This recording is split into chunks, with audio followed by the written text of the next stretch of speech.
Hello and welcome to Game and Gadget podcast number 24, the first of 2023. And of course, I have with me, he missed last month, I should say, because the poor man was stuck in traffic. But we will not make a big deal about that because what can you do? That's traffic for you. Welcome again, Tony Warriner. How are you, Tony? Very well, thank you, and Happy New Year and all that stuff. Happy New Year. Did Santa buy you anything this year? What was in your stocking? I can't remember. That's a good question.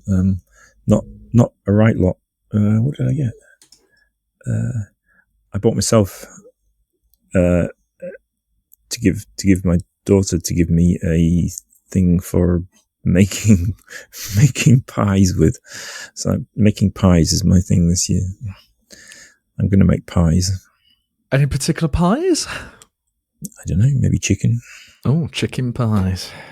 That just reminds me of Wallace and Gromit Chicken Run now. They want to make me a pie. Anyway, there needs to be more stop motion animation, but that's a completely different subject. In terms of me, Santa didn't buy too much tech, which is quite unlike Santa. But I did get just a thing for my Android phone because ever since they ditched the headphone port, has it become quite a pain to get a decent quality sort of signal from the phone. They all expect you to be using Bluetooth, which as a technology is not too bad at all. And of course, I have some Sony XM4s, which are a previous generation now. They've been superseded by something else. But it does support the Sony LDAC format, which is, as Bluetooth wireless codecs go, a really good one. But, it's nice to plug in. And then I also have an iPad, which also doesn't have an headphone port. But, of course, they have USB-C ports now if you have the Pro versions. So it was nice to be able to plug in with basically an audio dongle. And it was by Creative Labs, who are probably best known for their range of Sound Blaster cards back in the day.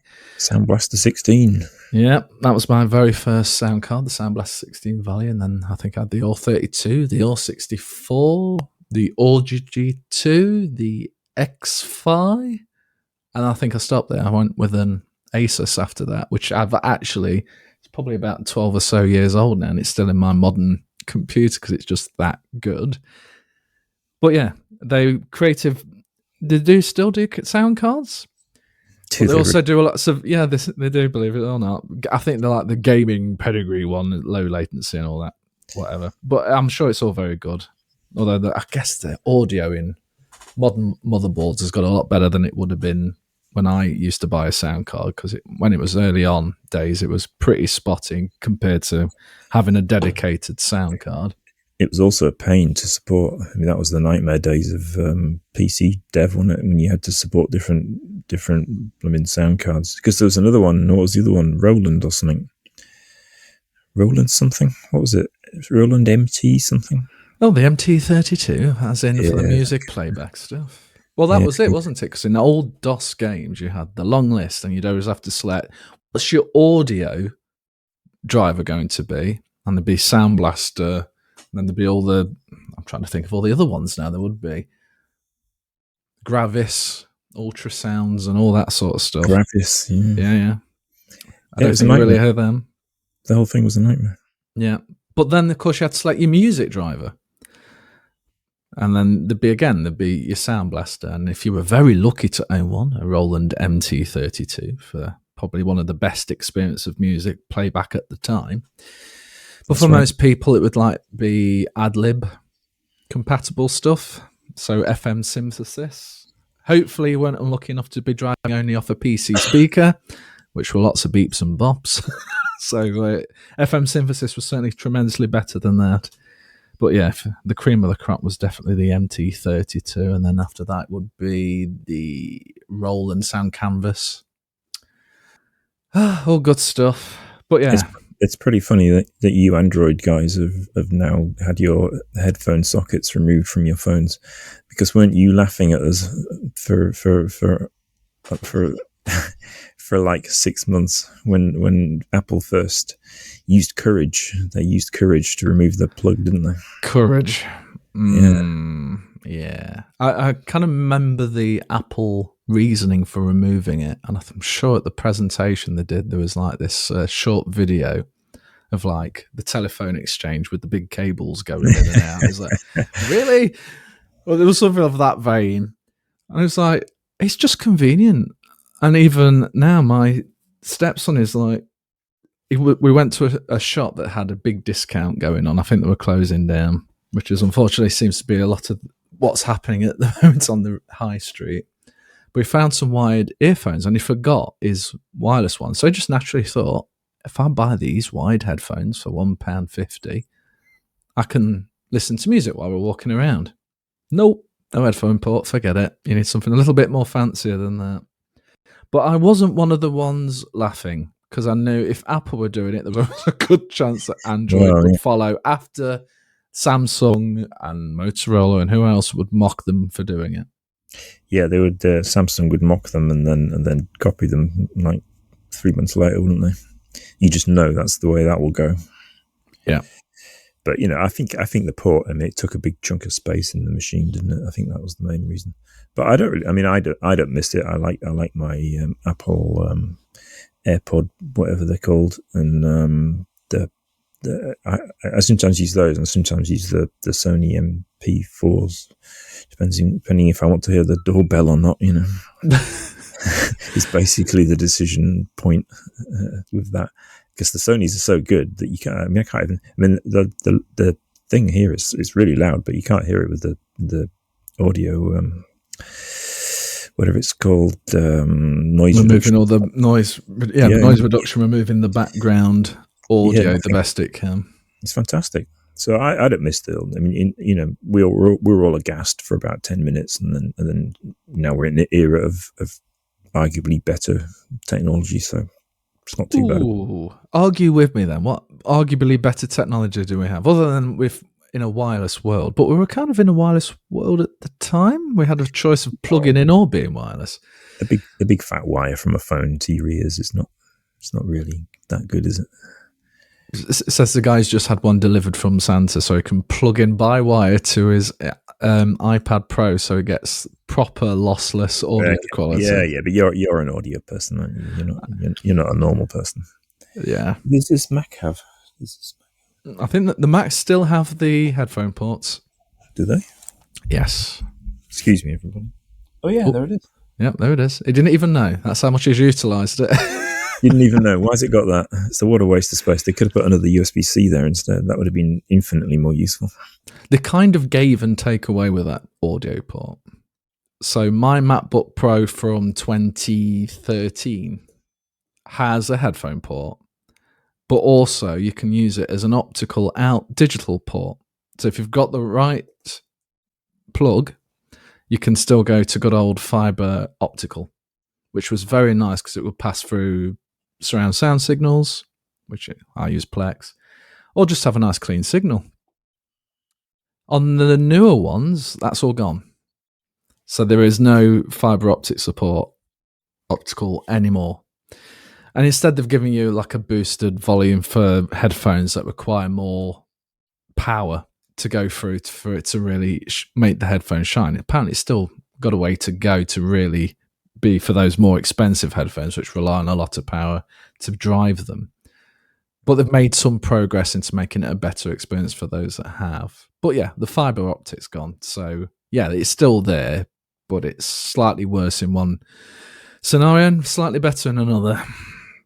See, I think my Sony's, the sound is like phenomenally good, but you're going to tell me that you can get sound even better than that. Well, here's the truth of it, Tony. I've not actually compared one with the other. I have never done that. I just like to think I've got this plugged in, therefore there's no interference, there's no degradation to the audio quality, and whether it's perceivable or not, I just know I'm getting what's from the source, which is nice. And that, of course, and again, we're getting to this whole argument of I can tell the difference most of the time if a signal, like if it's been compressed to either Apple's AAC or an MP3 file or Spotify or Vorbis, I can hear the compression compared to a lossless track. Most of the time. Not all the time, but most of the time. But as soon as you start talking about, okay, Now we go from that 16-bit file, 44 kilohertz, and then we ramp it up to these new high definition, or whatever they want to use as a terminology for it, of 24-bit and maybe up to 192 kilohertz. I'm not so convinced I can really tell the difference there. Now, there'll be people who can swear blind that, oh yeah, the symbols just resonate more. And maybe they do. Maybe my hearing now at the age of 41 is not what it used to be, so I'm not going to be the best person to ask anymore. But I did it on a kind of a principle approach. Like, I want the true source signal as close as darn it with what's compatible. And they support 24-bit 96 kilohertz, so it's not quite the full range, but it's close enough. I ain't got a lot of 192 kilohertz content. So I know I'm getting mostly 99% of the time the source quality. That's good enough for me. And that little wire, yeah, it does get a little bit irritating at times. Does it tangle around my neck sometimes and feel like I'm going to strangle myself on occasion? Maybe. But, it's perception, isn't it? And the principle of the matter. But yeah, this times I'll just go wireless because I can't be bothered with the wire. But, if I want to sit and watch a film, because my wife's hogging the Xbox and she won't let me, and she won't let me have a go on the TV for a little while. Making her sound terrible. She really isn't. But I will just get my iPad Pro out with a nice big 12.9-inch screen, put on my headphones, put in this new creative, I don't think it's called, maybe called Sound Blaster. This dongle, and it sounds great. So it was a very good gift from Santa. So thank you very much, Santa. But that was my only tech gift, which for me is very restrained. No tech gifts for me. Wow. But did you get a pair of socks? I sort of did, yeah. There you go. It's usually socks or pajamas or slippers. Yeah. Sorry, Mum. The way I got the socks was that we were struggling for my father's, so he got socks, but blacks were doing 2 for 1. So by buying my father some socks for Christmas, I came into the second pair of socks. I came into them myself. So everyone's a winner. So in your head, did your father get the free socks or did you? I got the free socks. Okay, there you go. That's a very telling answer there. Well, it would have been terrible to get to. Well, exactly. I was wondering how cheeky you were going to answer that, Tony, to be honest. I hadn't thought of that, actually, but yeah. I'm sure I got the free ones. Yeah, it's like glass half empty or half full, isn't it? Could go either way. So, yes, going back to DOS games, I do remember the 486s very well. And my first was the Sound Blaster 16 value card. And anyone who's listened to one of the older podcasts will know it was I think it was a 420 megabyte hard drive, which sounds ridiculous now, but I'm sure there's people out there who've had far less. It was a Sound Blast 16 value. I think it was a 1 megabyte graphics card. And obviously there was no 3D acceleration back then.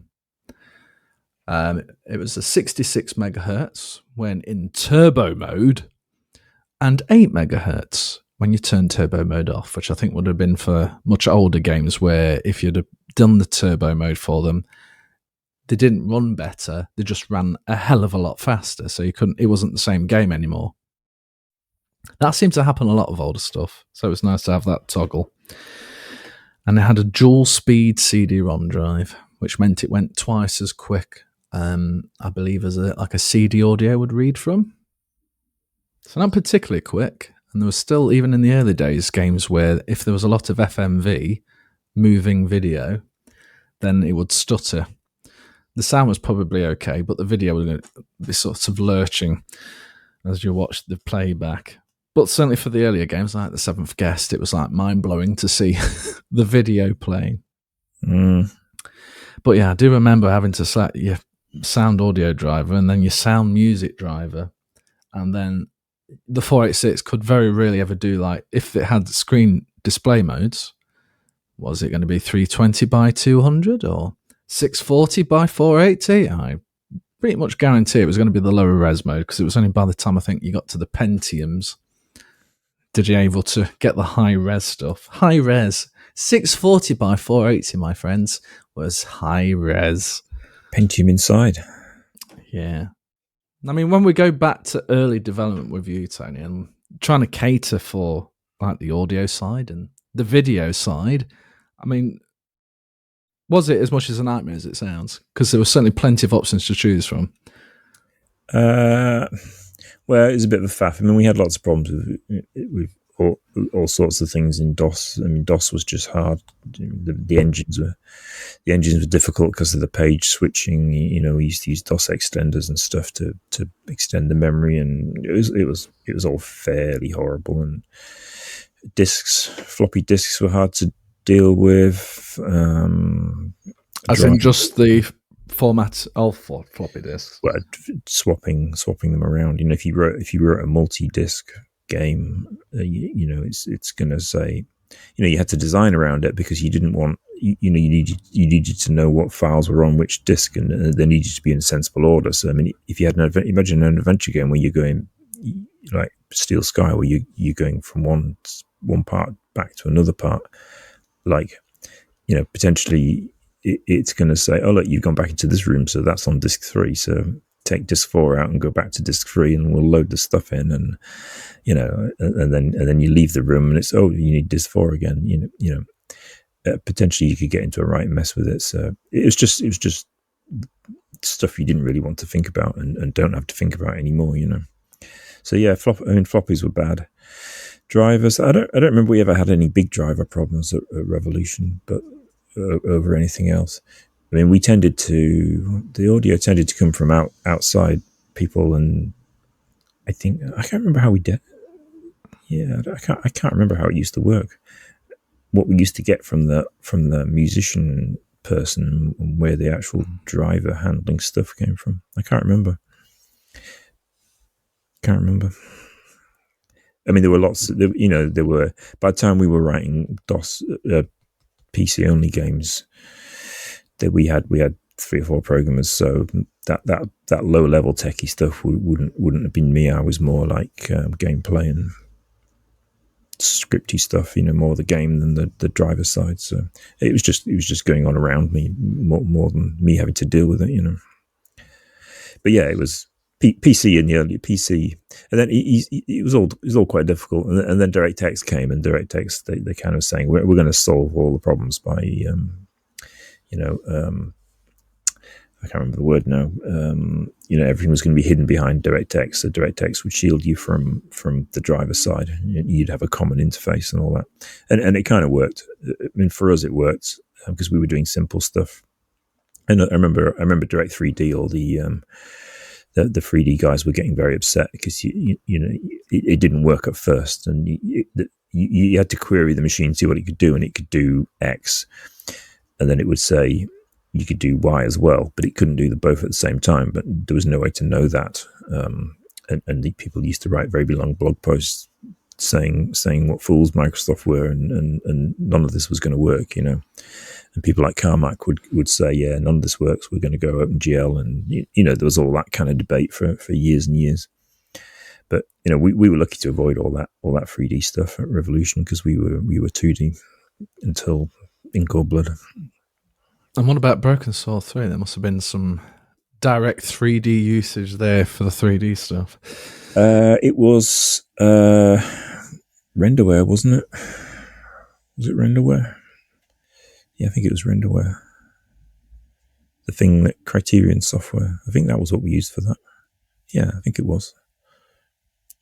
There was another one, B-Render. Maybe that was earlier. We never actually used that. I think Renderware was the one we used, and then it kind of solved a reasonable amount of problems. And then EA bought it and destroyed it. In what sense? As you would expect. Well, you know, they bought it, and then they sort of said, "Oh well, we're probably going to just use this ourselves. So, all you developers out there, we're gonna effectively confiscate your platform, and hopefully that'll set you back a couple of years while we zoom ahead with our own internal stuff based on Renderware." I mean, literally, that's what they did. It's quite a big thing. A lot of us still remember that because there was a lot of bitterness about it. So, Renderware's principal commercial importance was in providing an off-the-shelf solution to the difficulties of PS2 graphics programming. It was often known as the engine, as Sony's DirectX. So after what we've just said, I'm sure it was better around that same time. Yeah, well, PS2 was quite tricky, so you couldn't. PS2 was like people were saying it's going to be too hard to write our own. I mean, everyone kind of did their own for PS1, but then it got too much, and PS2 was really difficult particularly difficult to code the graphics on with its emotion engine. If you remember that, yes, I certainly do. And I think Renderware ruled the waves for PS2 at least for a while. In fact, I set up the PS2 just before Christmas, and I don't know why. For some reason, before Christmas, I tend to get out older stuff religiously. As in, I love retro, and every so often I will be playing out a Saturn or a Dreamcast or my Mega Drive, which is permanently set up, or PlayStation 1. But for some reason, it's probably from my stepson, I thought, right, PlayStation 2, this is where we're going to go. And, it was just fun to play the PlayStation 2, but it's so interesting looking at the I guess we'd call it the fat PlayStation 2, which is quite a chunky thing. Certainly not PS5 size, but it was big enough. And then the PS2 Slim came out years later, which was minutely thin. It was a good machine, was PS2. Oh yeah, well, it certainly sold very well. I think it's still the most worldwide sold console ever, I believe. Is that right? Yeah, I mean, it was a good price, wasn't it? I mean, it was affordable. PS5 seems ridiculously expensive to me. And they've put the price up, haven't they, just recently? No doubt. Yeah, I'm holding off a PlayStation 5, and I don't think there's any need to rush because actually some of the bigger blockbuster titles, it takes a while longer, but they are coming to the PC. So I've been playing, even though I played it on the PS4, I've been playing Horizon Zero Dawn again, which is one of the best games I've ever played, to be honest. And now Spider-Man's come as well, but I haven't got that yet. I'm waiting for a sale. I'm waiting for a good sale. And then I'll get that one. And then Uncharted 4 and the later one with Chloe in it as well. That was just a separate game. That's available on the PC as well. So they're slowly but surely coming over to the PC. So I'm not even sure if I really need to get a PlayStation 5 unless I really just want to have something next to the TV where I can sit on my couch. Don't really want to keep moving my PC around for such endeavours. Not quite the lightest thing to move. Well, the PlayStation 5 doesn't look exactly like a small thing to move around. Can you remember when a console was like a GameCube and it had a little handle? Oh, those were the days. Yeah, but PS5, I mean, it's just PC anyway, isn't it? Oh, it really is. I mean, the Series X and the PlayStation 5 are architecturally so close to one another. They've just taken slightly different approaches in how they utilize that power, where PlayStation 5 just seems to push the GPU far harder and overclock what they've got, and the Xbox relies on that full power, the raw power. And most of the time, the PlayStation 5 seems to equal or do better than the Xbox, except in certain scenarios. So it's actually worked out for PlayStation in that sense. But yeah, it's a beast of a size of the thing. At least Microsoft got the size right, even though it looks like a GameCube times 2 with one stacked on top of the other. It's not anywhere near as giant as the PlayStation 5. Yeah. But maybe... Or silly looking. It does sometimes make me think of the Nintendo Wii, which just looked like a... Sorry, go on. You broke up a little bit, Tony. Try again. Oh, yeah. So, a PS5 with its strange white wingy things on it. Yeah. How did that get past the initial sketches? I don't know. Well, it's even weirder because if you have the Drive version, it makes even less sense because you've just got this sudden bulge. Maybe that's the pregnant PS5, and then there's the PS5 without the Drive, which actually looks perfectly slender. I don't know. I mean, personally, if I was going to buy a PlayStation 5, I would want the Drive just in case. Because you're certainly locked to digital if you buy the one without the Drive. You certainly are, yeah.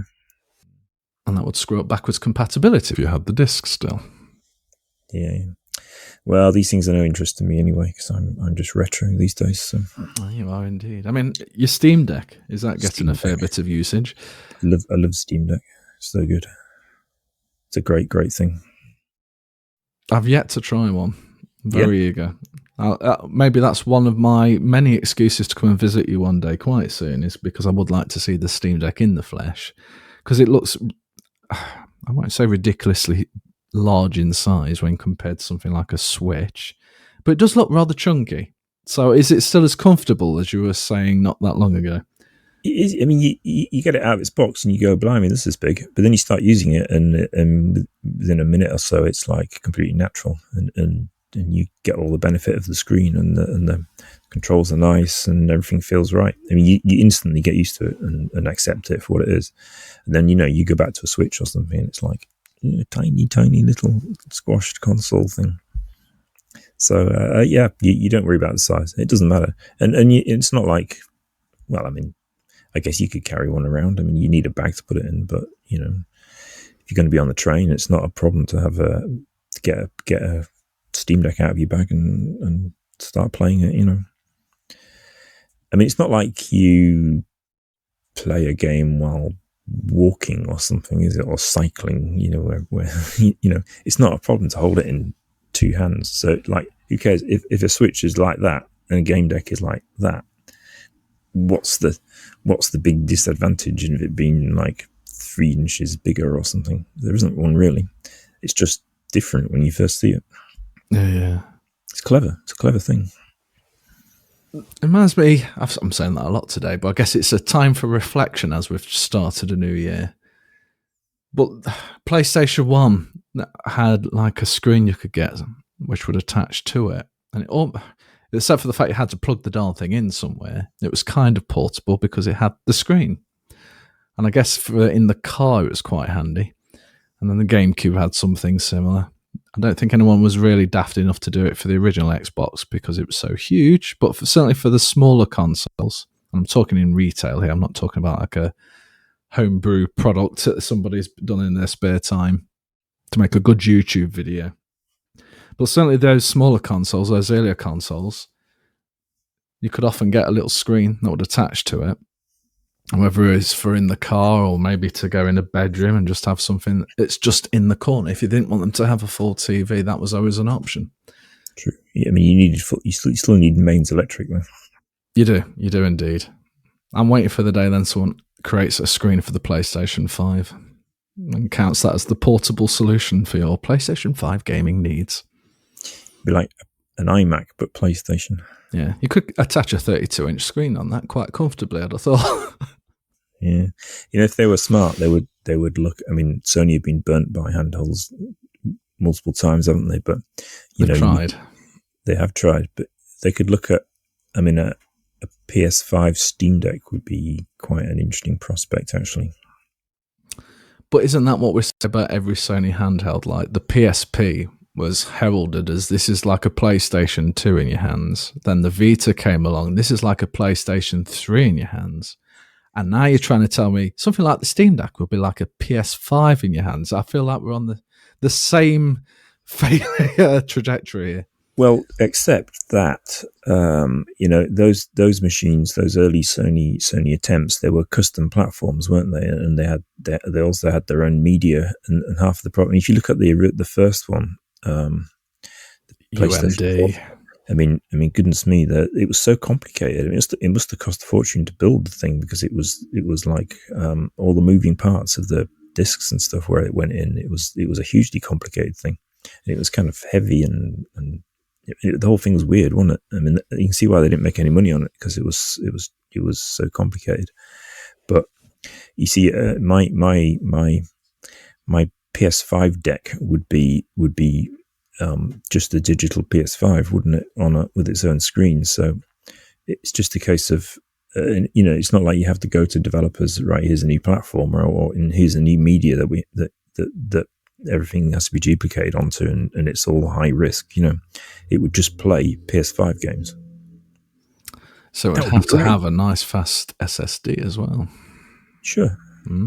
which is not impossible, but that's certainly better than UMD when Sony thought, oh, this is a good format to also stick our movies on as well. Yeah, but they were in that mindset of, oh, this is how you rule the world. You invent new media platforms and we get to duplicate them at huge expense for everyone else. I mean, they were locked into that way of thinking for decades, weren't they? Yeah. Oh, no, we don't want that SD card garbage. We want our own flash storage solution instead for your save games. Sony something disk, we'll call it, and we'll have a factory in Vietnam that everyone has to use to duplicate. It'll be brilliant. I mean, they failed at that multiple times over, didn't they? I guess Blu-ray's theirs, isn't it? I mean, that's probably the last one that they ever got to work. Yeah, Blu-ray's one of the few exceptions, I think. When you think Sony Betamax, Sony UMD, there's probably others out there. It's a shame about HD DVD. I always thought that was a very good format. Yeah, I remember that. I was thinking about that the other day, actually. We were like willing it to beat the Blu-ray, but it was doomed, wasn't it? Yeah, I'm not sure why it was so doomed though. I think it's just they just happened to get the support Sony from other movie studios. And if the movies aren't there, why would you buy the format? Yeah, it's very appealing as an option, because as an Xbox 360 owner, just be able to buy something for a relatively small £99 when the actual standalone players were going for about $500 for a HD DVD standalone. The early Blu-ray players with their incomplete version 1 spec, because they had to rush it out to market, was £1,000, which would probably be obsolete within a number of months if you wanted additional functionality. It may not even support newer discs. That's how bad it was, folks.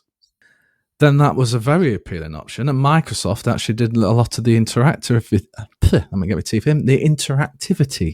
parts of HD DVD. So they did a lot of the software, and it was really impressive. Blows Blu-ray out the water. I mean, most Blu-rays, you just load up a menu which looks very much like a DVD. It's like maybe like a looping video in the background with the same looping music, and you just select an option. Whereas HD DVD, the interactive stuff, was trying to do so much. It was really clever, including when you were watching a film, things and trivia would be appearing, but it was not within the film itself, like the movie file. It was overlays and all sorts. It was so cleverly done. But maybe it was the capacity.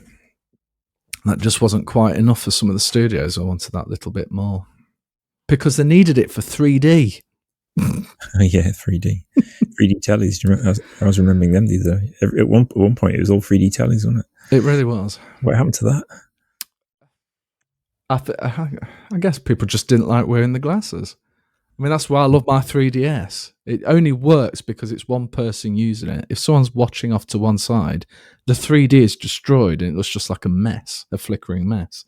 But if you're sat directly in front of it, it works beautifully, and you don't need the glasses. But yeah, no, I don't think anyone really enjoyed having to wear glasses when you weren't wearing glasses anyway. And if you were wearing glasses, then you'd need prescriptions and all. No, it's just a lot of faff. Yeah, well, they're still trying to get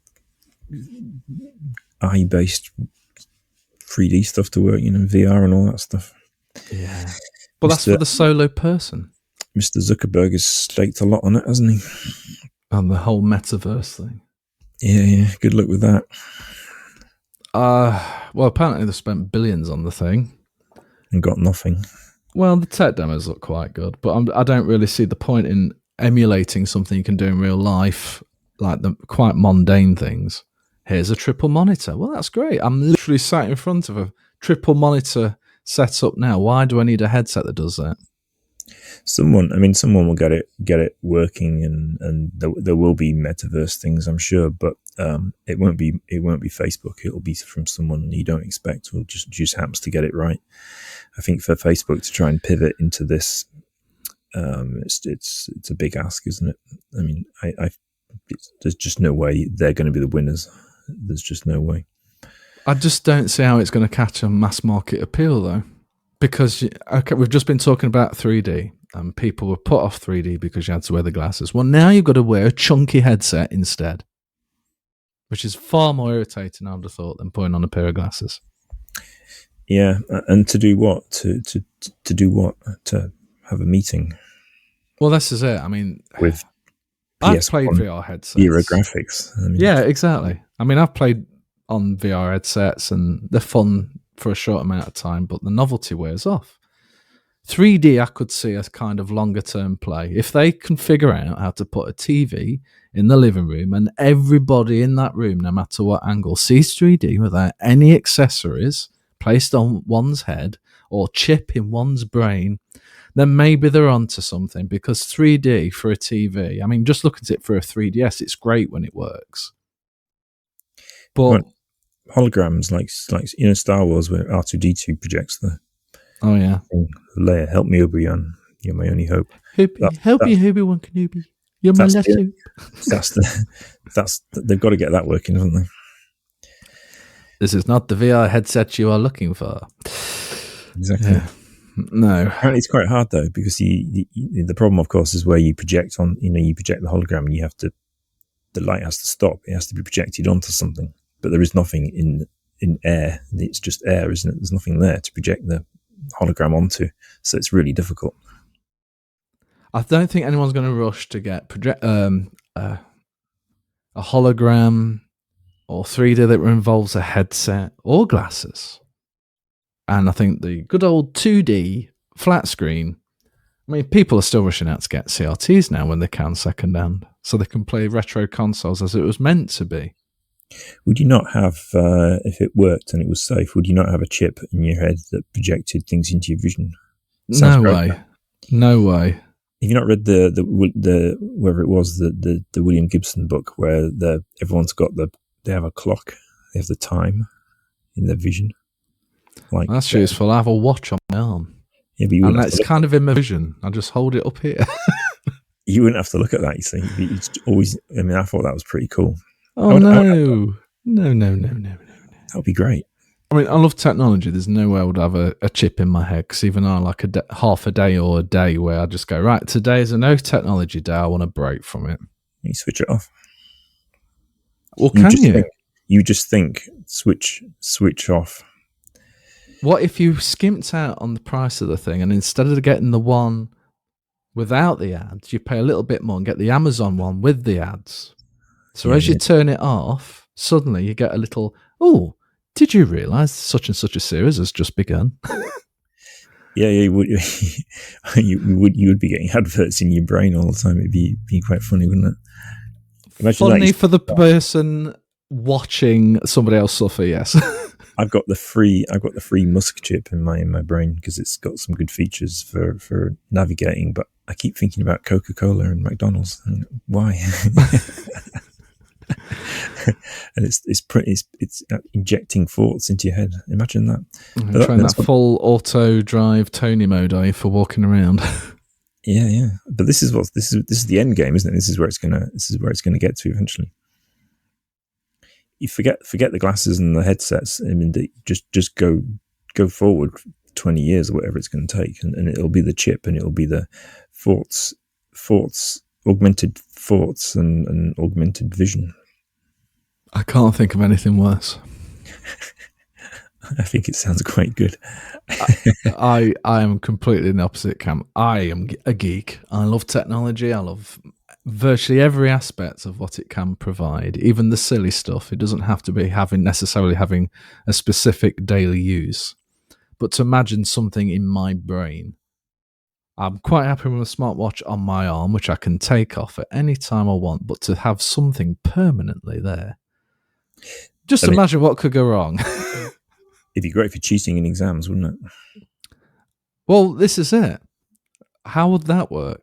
Please make sure you'd walk into. They'd have to, therefore, by government requirement, be able for them to remotely turn it off. So you'd walk into a room and it detect you're in an examination and turn it off, and then you miss that all important call or something. I don't know, but still, and then they'd say, "Oh, well, you can't have encrypted messages in your head. We need to see those." And then before you know it, you've got your government in your brain, and then your government could read every thought. Thought crime. Yeah. There's a game in here somewhere. It's certainly, well, I mean, obviously it's stuff of novels, but I mean, it's coming. That's the problem. I mean, even Crazy Musk is working on it, isn't he? Well, I won't. After the Twitter acquisition, I don't think I'd put any faith in anything he looks at or touches at the moment. No, you don't want a Musk chip. I'm on Mastodon and I love it. I'm sorry. Yeah. I've left It's Twitter. not bad, actually. I mean, everyone thought, okay, we're going to join Mastodon, even though it's got the most ridiculous name ever thought up. But it'll be really ropey, and it won't work properly. But we just want to sock it to Trump, not Trump, Musk certainly really, isn't it? What's the difference at the moment? We just want to, make a statement. But then you get onto the thing, and it's actually pretty good. And the communities are quite nice. The game, I just instantly linked up with loads of games people, and it's pretty great, and it all works. It's nice. Yeah. You can edit the messages, and there's no character limit. I mean, it's really quite good, and it's genuinely web free, distributed and stuff, and anyone can run a node. It's a nice little portend of the future, isn't it? It's the Fediverse. And of course, I was all excited when Revolution Software themselves created a Mastodon account and did one post, and they've done nothing since. Paris in the fall, I believe that was one post that they did, and they've not returned since. So, any persuasive powers you've got, Tony, please encourage them to be a little bit more active on there, because we like Mastodon and we love Revolution Software, so we'd like to see a little bit more activity from them on this newfound social platform. I was quite impressed by that. I think it's just another social platform. But I know, but I find it hard with Twitter now, as in, I don't have that many followers on Twitter. I have about 850 or something, and I dread to think how many of those are actually bots and not actually real people. And the interactivity of people that follow me is low, and I thought this was just standard Twitter fee. You needed like 10,000 or something to get a real engaged response where you're actually really talking with people. Most of it's dormant. Yeah. And then you get to Mastodon, and I've got, how many have I got? 350 something. And that's gone from 80 to 350 in about a few months. It's really rocketed. And I've still got a long way to go, to compete with some other people, but still I think that's quite respectable. But like almost every post has like a number of people commenting, and it's not always the same people, it's different people, and you're just capturing people who are just sharing that same sort of interest. Oh yes, I remember that. I had one of those back in, and it's just fantastic. You're sharing stories, and you're learning things, or you forgot things, and they're reminding you. It's great. I wasn't getting that on Twitter, and for those who stick by Twitter, I can understand it. There's a big appeal to stay with Twitter. It's something you're used to. The learning curve on Twitter is far easier than Mastodon because of the way it's a Fediverse, and you've got different servers and instances, and the way you have to, when you're following another account, you may have to say which, what Mastodon server you're on before you can actually add that account. I mean, there's all these little nuances that make it just that little bit more complex, but I'm sure that's going to get easier over time. Yeah, it's not that hard. I mean, if it's not on your server, you paste the username into the search, and then you search for them. Then you can see them and join them and follow them, or whatever. That's the only slightly freaky thing that I've found. Other than that, it seems to work reasonably well once you're on it, and once you figured out.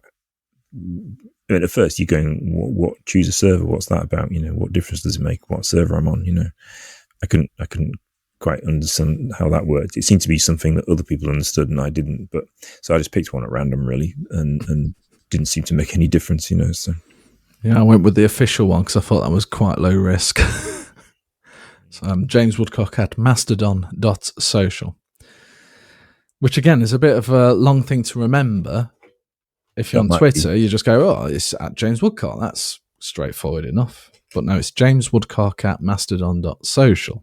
And if you're on another one, maybe it's James Woodcock. I mean, the Pixel Refresh one, some blat had already got Pixel Refresh on Mastodon Social, some weird AI bot making out to be thing. I haven't really looked at it too much. But so I chose a different server instance so I could get the username Pixel Refresh. But that's on now Pixel Refresh, and it's like Mastodon for short, so it's mstdn.social. But I've got to remember all these. It's not just Pixel Refresh. It's not just James Woodcock. I'm having to remember the server it's on for people to be able to find me in that way. Right. Except for the other day when I figured out, which I found this nice guide, that you can type anything at pixelrefresh.com and it'll now find the Pixel Refresh account if you do it in the search of Mastodon. Because I put now something on my website where it would, the web finger, which sounds very odd. And the less we talk about this, the better, the web finger. But it's not as dodgy as it sounds. But it basically means this is that person. So you search for anything at pixelrefresh.com and you will find the Pixel Refresh thing in Mastodon, which is quite a time saver, I guess. It must be terrifying for Musk, though, having paid whatever it was, $43 billion for Twitter, and something that's basically free and nobody owns it is functioning just as well. That should be fairly terrifying, I would have thought, for quite a few legacy businesses. Well, that's the whole Web3 dream, which has been mocked quite a lot by all sorts of people, but it is a good idea, decentralization, and it's starting to work, isn't it? So interesting stuff. I think we'll hear a lot more about that kind of thing before we all disappear into the metaverse. Well, yeah, the Fediverse seems much more appealing to me. So I'm quite into Mastodon, and although I've got my Twitter profile, and I still read my Twitter feed from every now and then, because there's still a lot of people who obviously haven't moved from Twitter, which is fine. That's their choice. Yeah. And it hasn't actually broken, has it, as we all thought it was going to? Yet. I mean, we're just waiting for the next disaster, I think, maybe. We've had quite a few of them when he's tried to make changes, and it's not been particularly well thought through. What's going to happen next? I think we've just had a quiet lull as it's run up to Christmas and the New Year. Yeah. I mean, Musk is a clown, and we don't like him anymore, but because he's turned into a crazy right winger and all the rest of it. But I wouldn't bet against him in the long run. He does make things work, and I think the way he's treated people on Twitter was pretty bad. I mean, I read a few long form blog post Substack things from people who were on the inside of what was happening, and it was pretty shameful, really unforgivable, to be honest, what was going on at Twitter and the way people were treated. I mean, it probably was bloated and all the rest of it, but there's a right way and a wrong way to deal with these things, and the way it was done was not good. But I mean, I actually think he will win it through in the end, but we'll see.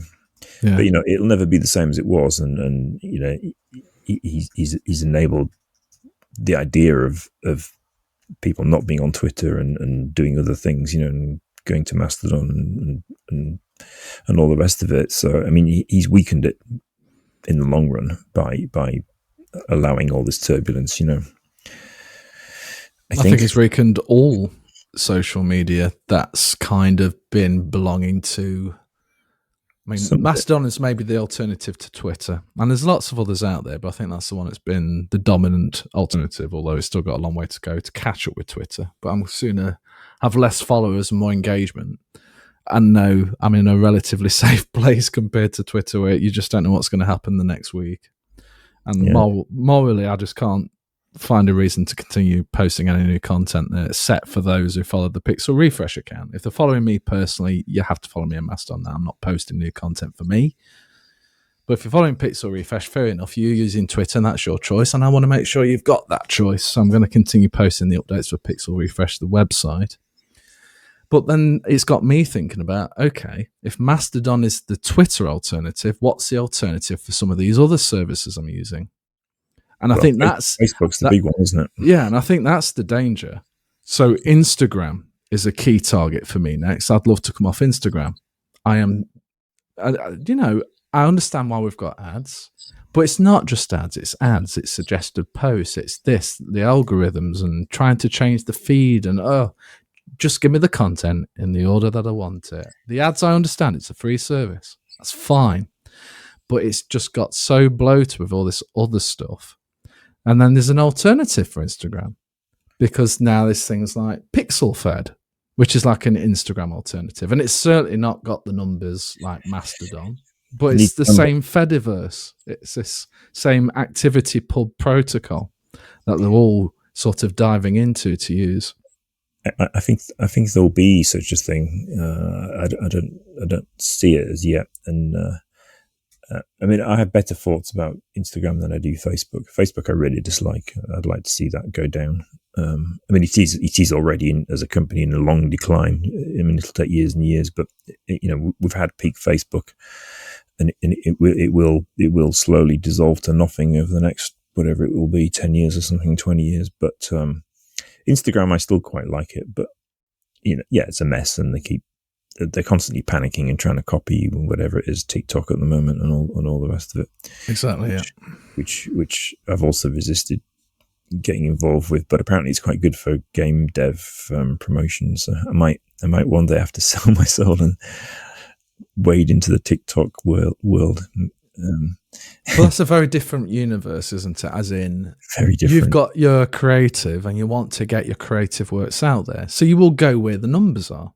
You will go with what is working for you. And I was actually talking, ironically, with someone on Mastodon about this. I was talking about Pixel Fed, and as soon as they've got a solid Android app, I'll be quite happy to move over to Pixel Fed and then just stop using my Instagram account, because I just want to come off all this corporate stuff now. I'm getting a bit fed up of it. Yeah. But there was someone on there saying, well, I actually use Instagram as a promotion tool. It's quite vital for me that I've still got this platform. I said, well, don't feel bad about it. Instagram's certainly not like what's happened to Twitter just recently. And even then, if it's a tool you use that you're making a living off, then by all means, you carry on. Don't feel guilty for that.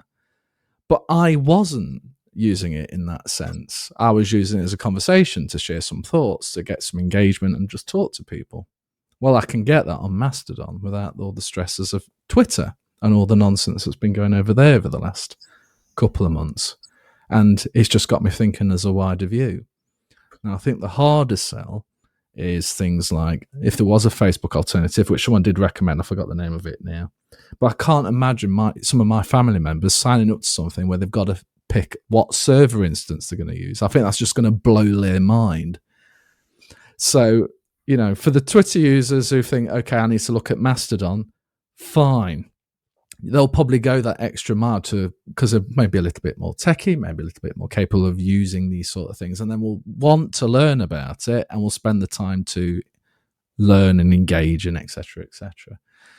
But I think Facebook is a harder transition to sell as here's this alternative. We need to all go on this platform because this is where we all now share our cat photos.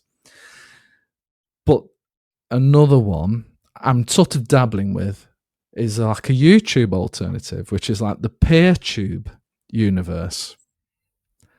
So I'll still have a YouTube presence. YouTube is huge. Well, for video, you go to YouTube. And although, again, there's other ones available, YouTube is absolutely dominant. And maybe over time, that will change.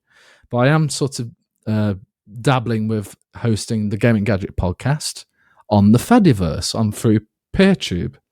So on Tilvids, which is Tilvids, I'm actually putting the most recent ones, the last two are on there. And what's quite interesting about it, because there's obviously going to be bandwidth limitations, it works as peers. So it can actually download and stream that video for multiple people, which is quite intriguing. Yeah. I mean, obviously a text-based thing like Mastodon it's easier. In terms of what the nodes are, there's less requirement there. I mean, YouTube is, as far as I understand it, and it can't be anything else than warehouses full of servers. Basically, and a few people with Raspberry Pis can't recreate that. Quite so would love to. Yeah. I mean, I quite like YouTube, apart from the adverts. Instagram, I do like Instagram, even though it's irritating with the way they keep messing with it. But why is it you like about Instagram? Well, everybody's that couldn't be replicated by something else. If you ignore the group of people that are on it, Technology-wise, what is it that would make you think I can't go to this other thing? Oh, well, it's just that everyone's on Instagram. And that's it, isn't it? That is the crutch of it. And it's the same problem with Twitter. It's the same problem with Facebook. It's the same problem with Instagram and anything else. The thing about Facebook is that young people aren't joining it. So, it's got a demographic problem. As people get older, it's going to die anyway with its users. But, I mean, obviously that's quite a slow process. But young people are not joining Facebook, which is a major problem for them. And that's why they're in a constant panic and trying to make Instagram into their thing to get young people, which is why when all the young people, they go to TikTok and that sets Zuckerberg's lot panicking again because they're losing their access to new blood, aren't they, so to speak? That's why they're doing it, because no one joins Facebook now. People only die or leave it. I mean, literally. So Instagram is of vital importance because it's their only way that people still join Instagram. But if everyone goes to TikTok or Snapchat as it was before, then they're in trouble, aren't they? So that's why they're desperately cloning everything that's successful to try and keep Instagram running. But yeah, I like it. I still like it. I mean, I don't see adverts on Instagram. How do you manage that? I don't know. Well, we'll have to find that out. I'd love to find that out. But no, I'm going to leave it as soon as I've got solid either. I don't see the adverts on YouTube because I use Brave browser, which blocks them all seamlessly. Because when I watch on the telly, we watch a lot of YouTube on the telly, and it's just constant adverts, all the time. And you can't get rid of them, and it's infuriating. But then you go, oh, well, I do like YouTube because it's just such a great resource and so many useful things on it and interesting things and interesting people. I mean, it really is great as YouTube. So then you go, oh, I'll pay them some money and get rid of the adverts. And it's really expensive, isn't it? £12 a month. But the trouble is they tie in the YouTube music as well. Which I don't want at all. Yeah, it's YouTube Music is one of the worst music platforms. I find it so useless to find. I just want the artist. I want the original music. I don't want the concert. I don't want this acoustic performance. I'm sure it's lovely when I'm wanting something a bit different. I just want the actual music. Oh no, you want this other thing? No. So, yeah, just give me YouTube Premium. Give me YouTube without the video ads and all the other ads that you're trying to force down my throat. Don't need YouTube Music. I will quite happily pay $6.99, even maybe $7.99 to push a month for that, because I use YouTube to watch a lot. Yeah, but don't need the music. Don't charge me for this thing. I do not want. Well, I'm thinking a $5, to be honest, because I mean it's all very well saying this is worth whatever we think it's worth, but nothing exists in isolation, does it? There's an awful lot of things require subscription, and you can't subscribe to them all. So, you can sit there in the YouTube office and say, well, this is worth £12, but it may well be worth £12, but there's a lot of other things worth money as well, and you can't subscribe to them all. So, actually, YouTube, you're the one that we're not going to subscribe to. Exactly. And it's interesting how Netflix and Disney Plus also trying these cheaper plans where you get adverts, and it's like, oh god, blimey! Can you remember when we went to things like Netflix to move away from cable and satellite and think, oh yes, we'll just have this one service that replaces it all in this cheap monthly fee, and now we've suddenly got ourselves back into this horrible position. Now there's Netflix, there's Disney Plus, there's Amazon Prime. And then all the others. So, yeah, it's fun. And then all fighting for their own exclusives, so you subscribe to their platforms, and it's a bit of a mess. There's millions, because there's, Amazon Prime is quite good as well. But Amazon Prime is also a platform for yet more subscription services, isn't it? So yeah. There's other, it's like you go, oh, great, this program we want to watch is on, like The Great. We watched The Great, and it was great. But it's like, hang on. It's not really on Amazon Prime. It's on a sub-service. So you have to subscribe to whatever the hell it was, Stars or something. What the hell's that? And they want like quite a lot of money. But luckily, you can cancel after a month. At which point you've watched all of the great, and it's cost a tenner, and then you cancel the subscription until season 2 comes out in a year's time. Madness. Well, I'm quite happy with my Plex server. I've still got my subscription to Amazon Prime, but I think that's as much for the delivery stuff that is the actual video stuff. That's just like a bonus for me. But I would quite sooner buy a Blu-ray, buy a 4K disc, rip it, stick it onto Plex. Thank you very much. And it works on any TV around the house. And as the family members around here are growing, then having multiple streams off a single service, which has cost me nothing except for the electricity to power it, it's working great. Yeah. Actually, it's funny. I mean, I have actually started buying discs again, Blu-rays and 4Ks, just because like they're not going to be pulled off of whatever service they were on, you know. Like on today's newspapers, everyone's got what films are leaving Netflix in January. Yeah. Because that's how it works, isn't it? They have a license for a while and then they drop them. But if you got the disc, then you got the disc, haven't you? Yeah, it's only leaving the cabinet to go in the player. It's going from the player back into the cabinet. And if you've got it on a Plex server, then as long as you've got it backed up, I mean, that's, I guess, the only risk with it is disc rot. My HD DVDs probably half don't work anymore. So I'm glad I ripped. I'm glad I ripped. Oh my God. Yeah, I'm glad I ripped the ones I could rip, which was the vast majority of them. So I've got them backed up on a hard drive for Plex, and then it's backed up again somewhere else. Right. But, you know, if I was really paranoid, then I'd have to back it up again off-site somewhere. So where does it end? And before you know it, gets very expensive, far more expensive than having Netflix and Disney Plus and Amazon Prime all together. But there we go. Yeah, in your external cloud service will be a subscription fee, won't it? Yeah, well, that's like bloody again. Dropbox. If my internet speed was fast enough, which it certainly is not, 70 megabits is the fastest I can get around here at the minute.